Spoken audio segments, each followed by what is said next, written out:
Un saluto a tutti coloro che sono collegati con noi per questa presentazione, per questo annuncio importante.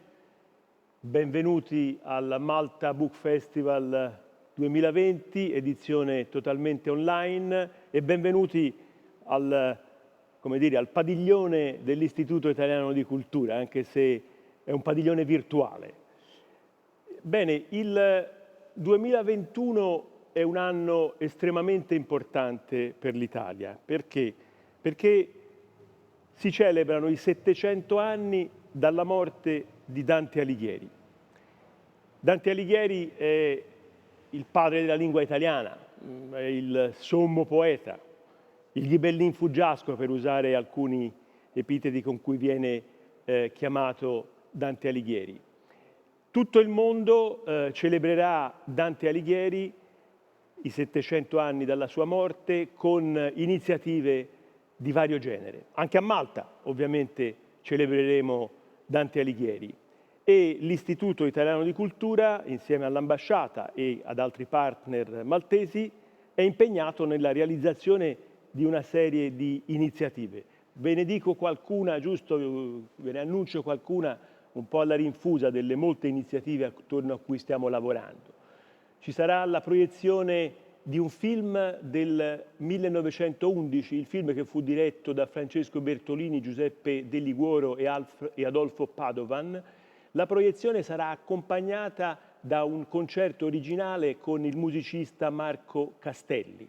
Ci sarà poi una mostra fotografica sulla Divina Commedia, dove Valentina Vannicola, la fotografa, coniuga l'immaginario dantesco con la partecipazione attiva di una comunità del Lazio.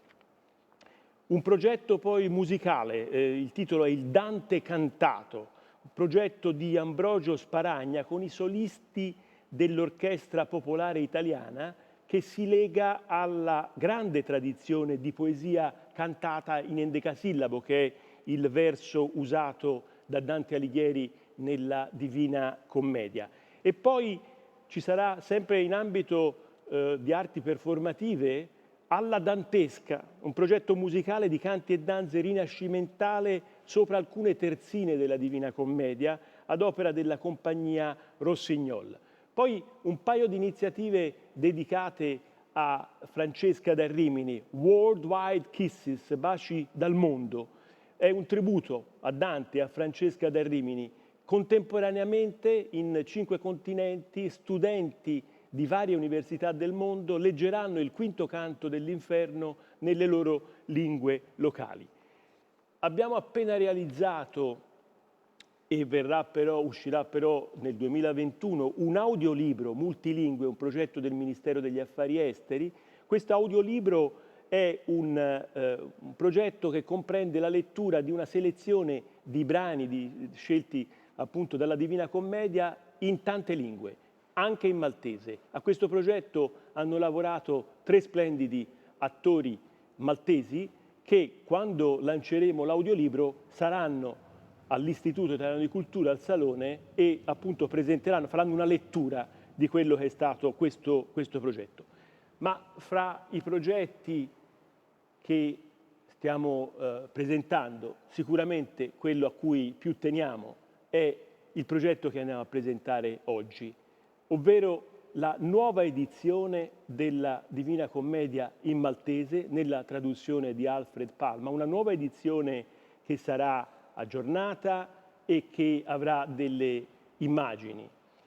Ci teniamo particolarmente perché capite bene che avere la Divina Commedia nella lingua locale è un'occasione splendida per allargare il pubblico dei lettori e di coloro che hanno la possibilità di conoscere questa straordinaria opera.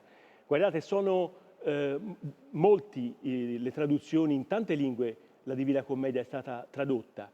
In realtà il numero è abbastanza incerto, c'è discussione fra gli studiosi su quale sia l'esatto numero delle traduzioni della Divina Commedia. Peraltro molti traduttori si sono limitati a tradurre solo una cantica, generalmente l'Inferno. In questo caso invece Alfred Palma ha tradotto interamente la Divina Commedia e stando agli ultimi studi si ritiene che il numero delle traduzioni complete della Divina Commedia sia 58, quindi in 58 lingue esiste la Divina Commedia nella sua interezza.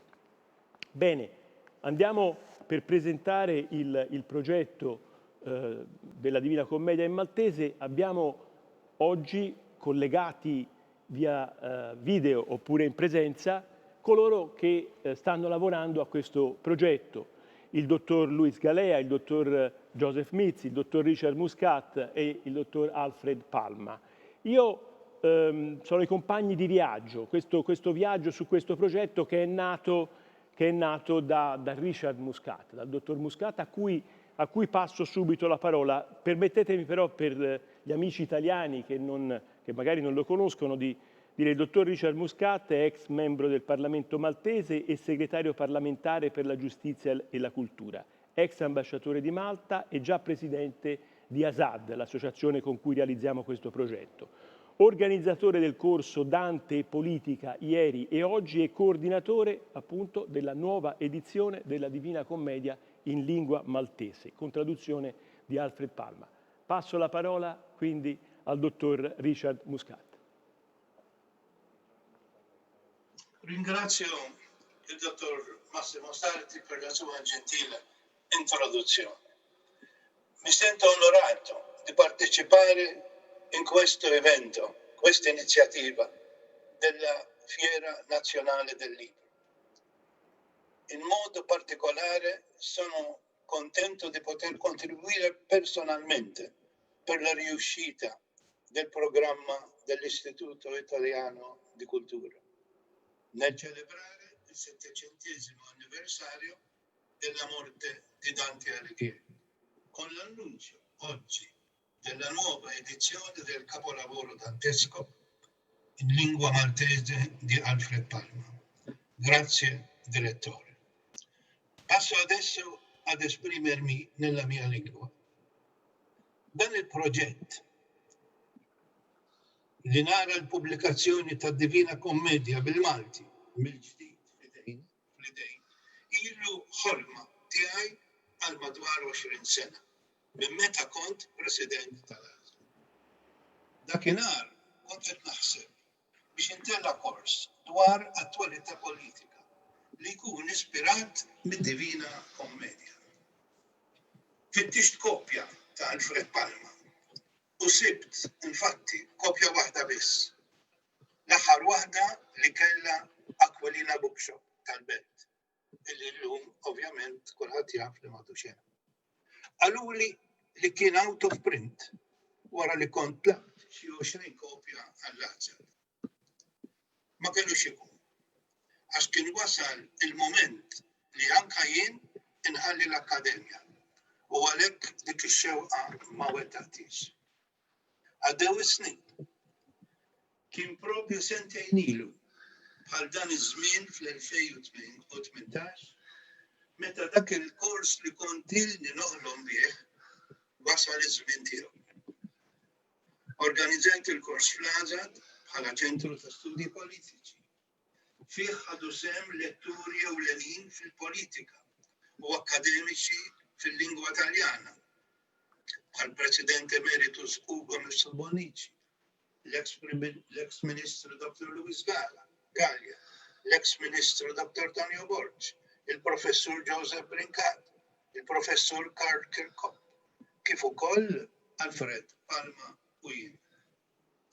Il-kors tratta temi politiċi ta' attwalità li issibuhom koll rakkontati fil-kanti ta' Divina Kommedja, partikolarment fil-kantiku tal-Infern. Dawn it-temi jinkludu id-demokrazija, l-firda kawżata mill-pika tal-partiti, in-nisrani fil-politika, l-ejra, ir-rejba għal-flus u għal-poter, il-kriminalizzazzjoni tal-avversarju, is-superbja u tantu oħrajn. Kelli laqa sabiħa mal-Alfred Palma fit-3 ta' Awwissu tal-2018. Alfred aċċetta bil-ferħ l-idea tiegħi li nippubblikaw l-edizzjoni ġdida tal-poema danteska. U bekk nerġgħu noffruh lill-pubbliku fil-ħwienet tal-kodba u fil-libreriji. Intfajt fuq it-tħejjija tal-proġett billi bdejt bit-typing ta' 3 kantiċi, biċċa xogħol tassew diffiċli li saru grazzi għal 3 tajpisti kapaċi. Indunajt li din l-idea tiegħi kienet mimlija sfidi diffiċli. Iżda ma tajx qalbi. Emmint fil-proġett mill-bidu. Sibt ħbieb li jafu japprezzaw u li għamlu li ħafna kuraġġ. L-aktar fosthom kien u għadu Luis Gallia, persuna mimli sensittività għall-arti u għall-kultura. Sakemm wara ħafna kuntatti u diskussjonijiet, iltqajt ma' Dr. Massimo Sarti, id-direttur tal-Istitut Kulturali Italjan, li kien f'moħħi sa mill-bidunet. Nista' ngħid li fittifna xulxin bla ma naf. Dr. Sarti infatti wera interess partikolari li jgħin biex dan il-proġett iseħħ. Mill-ewwel wera entużjażmu kbir għall-idea. Infatti kien proġett li jiffittja preċiż ma' 700 anniversarju mill-mewt ta' Dante Alighieri li l-Gvern Taljan kien qed jippjana biex jiċċelebra. Li dan spinta ferm ikbar biex inkompli. Id-fit ma' Dr. Sarti sibna t-triq li twassalna fejn ridna naslu. Għalhekk l-Istitut Kulturali Italjan flimkien mal-Akkademja għall-Iżvilupp ta' Ambjent Demokratiku dik tal-Klabb Kodba Maltin bħala pubblikatur espert fil-kodba tal-istorja, tal-kultura u tal-arti, kollha flimkien. Qed naħdmu biex nipproduċu volum wieħed li jiġbor fih it-3 kantiċi u n-noti biografiċi kollha. Kif ukoll inżejnuh bi prints ta' Gustave Doré u forsi ta' oħrajn. Illum ninsab ferħan li qed nara ħolma tibda ssir realtà. U nħares il-qudiem lejn Mejju li ġej meta dan il-volum klassiku u artistiku mistenni jaraddaw u jkun fidejna. Grazie. Ringrazio molto il dottor Richard Muscat per questo suo contributo e lo ringrazio moltissimo per la collaborazione, per lo splendido modo in cui stiamo lavorando insieme e portando avanti questo progetto. Invito adesso il presidente dell'Academy for the Development of the Democratic Environment, Azad, a anche lui prendere la parola. L'Azad, ripeto, è il partner fondamentale per questo progetto insieme alla casa editrice Mizzi. Il dottor Luis Galea, che vado adesso a presentare, come dicevo è presidente di Azad. È stato presidente del Parlamento maltese, ministro per numerosi anni alla guida di importanti dicasteri, fra i quali l'istruzione e la cultura, e membro della Corte dei Conti europea dal 2010 al 2016. Nel 2018 il dottor Galea è stato uno dei relatori nel corso organizzato dall'ASAD, nel seminario organizzato dall'ASAD su Dante e politica ieri e oggi. Prego, dottor Galea. Nselmilkom saluti. Nieħu gost li l-Azad Akkademja għall-Iżvilupp ta' Ambjent Demokratiku tinsab preżenti waqt il-Festival Nazzjonali tal-Ktieb. E anche un piacere che l'Azad aderisca all'Istituto Italiano di Cultura in una iniziativa pensata per commemorare il prossimo anno il 7° centenario dalla morte di Dante Alighieri. Ringrazio molto lei, dottor Massimo Sarti, direttore dell'Istituto Italiano, per il vostro interesse e decisivo sostegno affinché questo progetto possa realizzarsi.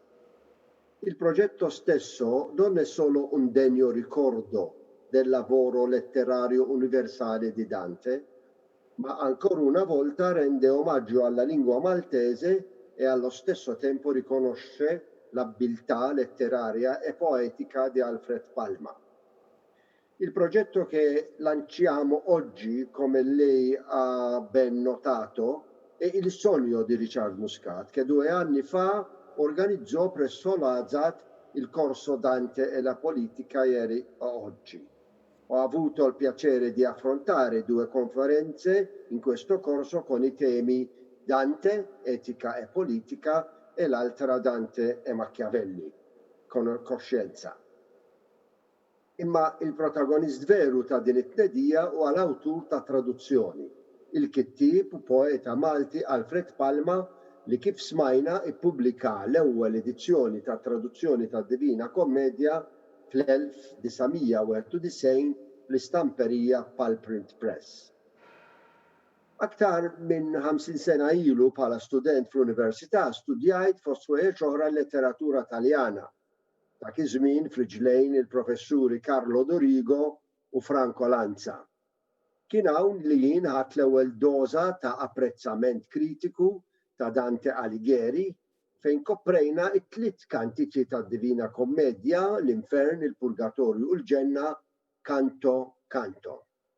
Kif nafu din l-opra sublimi bit-Taljan ġiet tradotta fil-snaq ta' numru kbir ta' nazzjonijiet. Jidher illi l-ewwel tentattiv biex ikollna toma bil-Malti ta' Divina Kommedja kien daħal għalih wieħed poeta Malti Richard Taylor aktar minn 150 sena ilu fl-1864. Huwa kien ippubblika traduzzjoni ta' kanto wieħed, dak 33 mill-Kantiku tal-Infern, il-Konti Ugolinu. Din it-tradizzjoni hi magħrufa għas-sena tal-versi, it-tqiegħ tal-kliem u għall-ġmiel anke tal-ħsieb. Ħasra li Richard Taylor laħaq traduċa kanto wieħed biss. Dan l-istess kanto mbagħad inqaleb fi proża darba minn Gianni Sapiano Lanzon fl-1899. Ix-xogħol kien intoġob tant li fl-1905 Sapiano Lanzon qaleb fi proża Maltija il-Kantiku kollu tal-Infern u fl-1913 traduċa il-5 kanto tal-Infern darba f'versi kwinarji doppji. Kien hemm tentattivi oħra ta' traduzzjonijiet ta' biċċiet minn din il-poema, fosthom minn ċertu Alfredo Bors fl-1905, minn Salf Frendo de Marnarino fl-1907 u aktar tard il-kittib u poeta magħruf Malti Giuseppe Muscat Zoppardi kien traduċa strofa waħda, l-istrofa 127 mill-kanto 25 tal-Ġenna, imma hija strofa maniera kif tradotta verament sabiħa. Min barra xi tentattivi oħra kellna mbagħad nistennew sal-1964 meta Erin Saracinon Glott traduċa u ppubblika il-Kantiku kollu tal-Infern. Dan ukoll hu xogħol meqjus ta' kwalità għolja immensa, magħmul breqqa kbira, però ma kienx irrimat. Skont Giuseppe Gallia, kittib kritiku li anke kien ħalla bosta romanzi storiċi u folklor u kien president tal-Akkademja tal-Malti bejn l-1942 u l-1973, jgħidilna f'artikolu li kien kiteb li dawna n-nies kollha li pruvaw da traduzzjonijiet kienu kollha kittiba imqaqlin minn ħsieb wieħed. Tal-kittiba Maltin li uħud minnhom semmejthom ridu li juru fil-sinna il-ġimil tal-aġeb u l-benna li ħarġu minn moħħ dak il-kbir poeta Taljan. L-istess artiklu Giuseppe Gallia kien kiteb hekk. Mhux kulħadd jista' jindaħal biex jaqleb bil-sin ieħor il-ktieb ta' Alighieri. Min jagħmel dan jeħtieġ li jkun poeta fl-ilsien ta' pajjiżu. Kif ukoll irid ikun mallem mill-aqwa ilsien ta' Dante. Għax it-traduzzjonijiet ta' Dante ma jistgħux isiru minn nies ta' nofs sena imma minn nies li huma malmin sew. Mur ngħidlu lil Giuseppe Gallia li kellna nistennew ħafna aktar snin biex jinqala poeta li jittraduċi f'Malti mill-isbaħ u darba jirrima id-Divina Kommedja sħiħa bit-tliet kantiki tagħha. Dan il-poeta huwa Alfred Palma li wara bil-fatti li jissodisfa l-kwalitajiet kollha li sebba l-istess kittieb Giuseppe Gallia. Nagħlaq billi nikkwota lil poeta u kittieb nazzjonali Malti il-Professur Oliver Frigieri meta iddeskriva it-traduzzjoni ta' Alfred Palma illi llum qegħdin innidu edizzjoni ġdida tagħha b'dan il-mod. Kien qal hekk Oliver għax-xogħol ta' Palma. Xogħol magħmul b'reqqa kbira li waqt li tħares il-klassiċità tal-vers oriġinali trot f'Malti tassew mirqum iżbuħija tal-oriġinal. Grazzi tal-attenzjoni, slim u saħħa.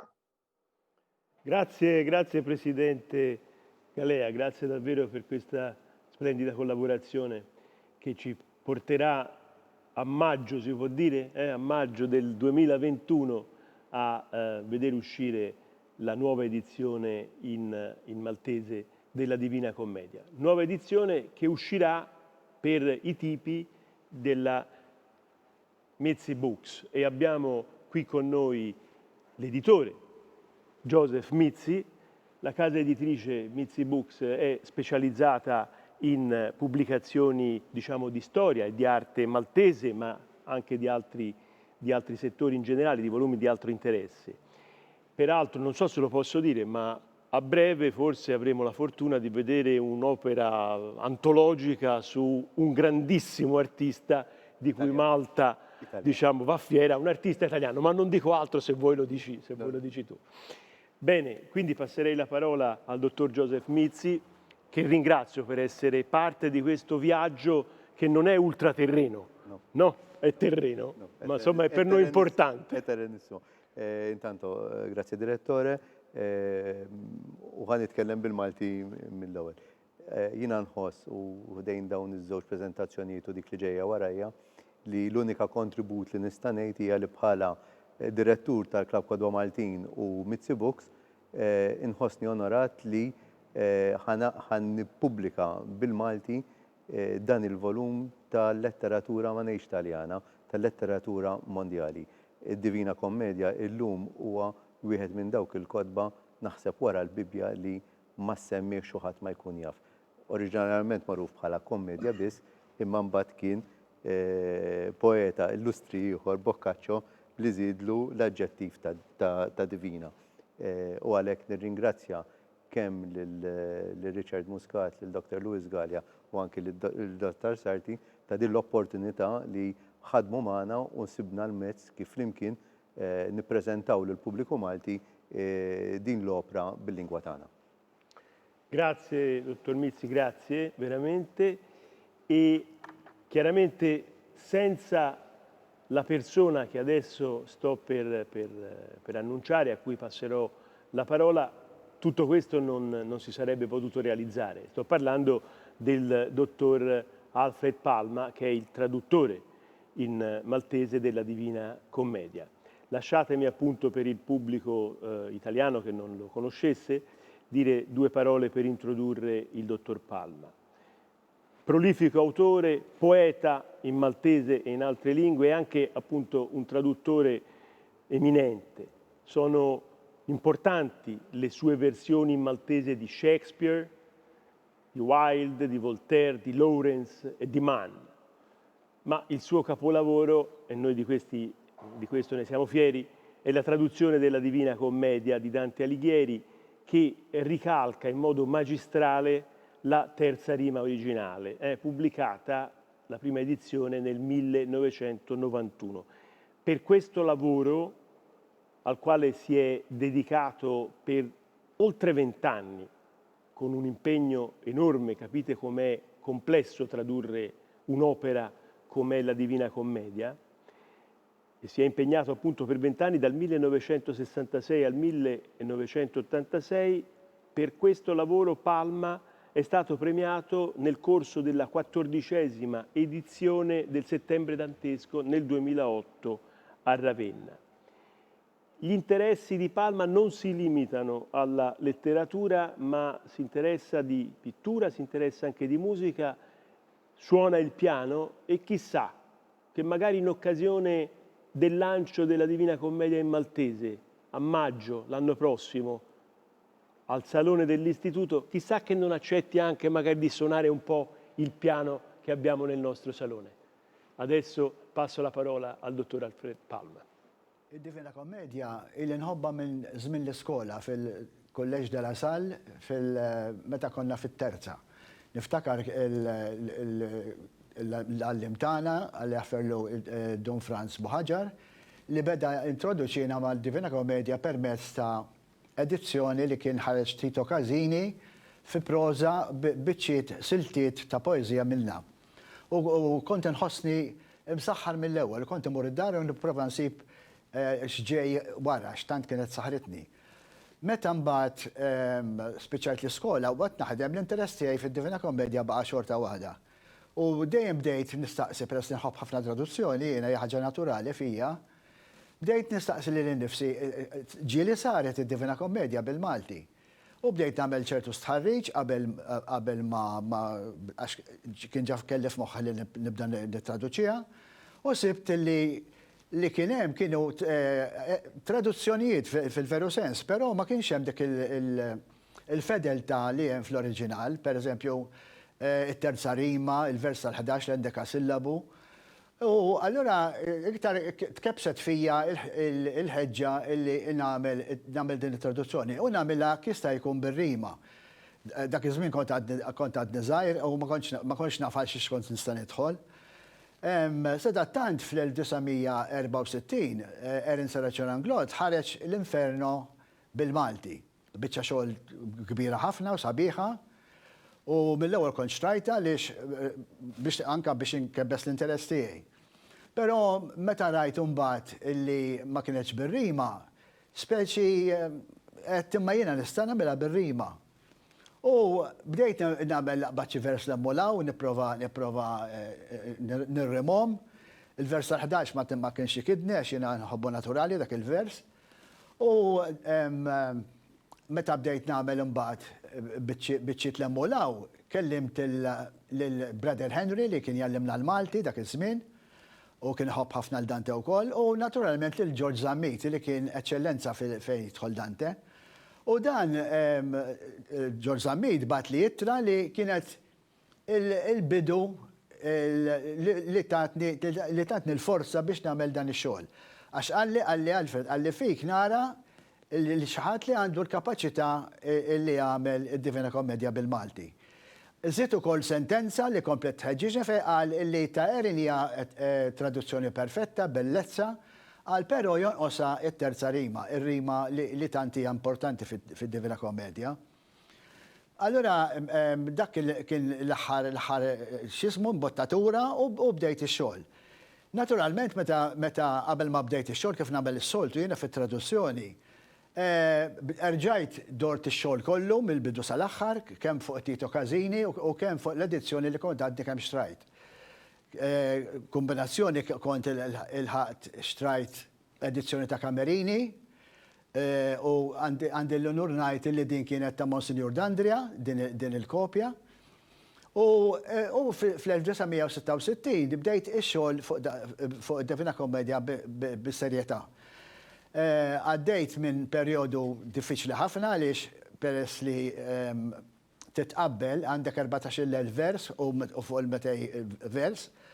U allura biex tqabbel u żomm ir-ritmu u s-sistema u l-istorja u naturalment hemm il-profondità tal-istorja trid iżomm kollox il-vers tal-11 u naturalment